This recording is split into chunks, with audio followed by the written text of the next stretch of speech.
The Russian coup and recession fears drive markets lower. The rare earth stock that doubled in a day. And Zuck and Elon agree to a public punch-up. Trading Up, a collaboration by the West Australian and Grapher.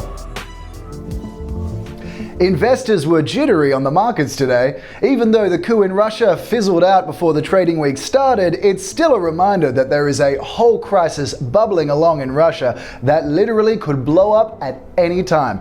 On top of the Russia crisis, economists are ramping up recession warnings. AMP's deputy chief economist says there is a 50% chance Australia will head into a recession. All the talk of wars and recessions is sending investors to the safety of gold. Gold stocks surged on the ASX today as investors sought calm amid the waves of uncertainty. And finally, after months of will they or won't they, Wesfarmers has done a U-turn to acquire Silk Laser. Wesfarmers is offering $3.35 per share, which values Silk at about $180 million. Silk Laser has almost 120 clinics across Australia and New Zealand and offers laser, skin and injectable treatments like Botox. And this offer is enough to make any of their shareholders smile in 7 to 10 days. Also getting hitched are mining services companies Perenti and DDH1. Perenti is acquiring DDH1 in a deal valued at $410 million.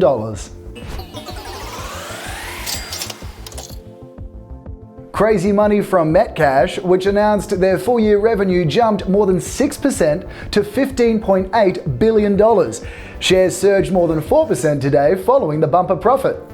And still to come, Zuck and Elon to do battle. And the rare earths find that sends this stock soaring. Stay tuned.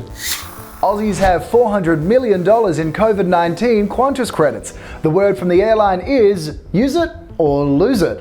The airline says those credits will expire at the end of this year. Qantas is also throwing in some bonus frequent flyer points for journeys made by July 31st. The president of the UFC, Dana White, says tech bros Elon Musk and Mark Zuckerberg are dead serious about fighting.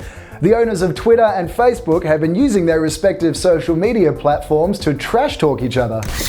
It would break all pay-per-view records. These guys would raise hundreds of millions of dollars for charity. You don't have to be a fight fan to be interested in this fight.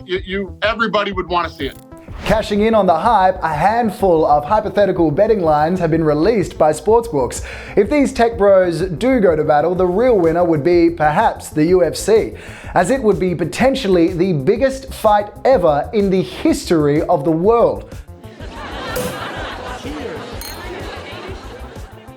And finally, Rare Earths explorer Metalhawk has joined Grapher's 100 Club, with shares more than doubling in a single day after the Rare Earths Explorer announced it's found high-grade rare earths at its Fraser South project near Esperance. You can find more business news content on thewest.com.au, or to see all the data and insights behind this video, check out grapher.com, or download our app from the App Store. Thanks for joining me on this special episode of Trading Up. I'm Colin Ebsworth. We'll see you next time.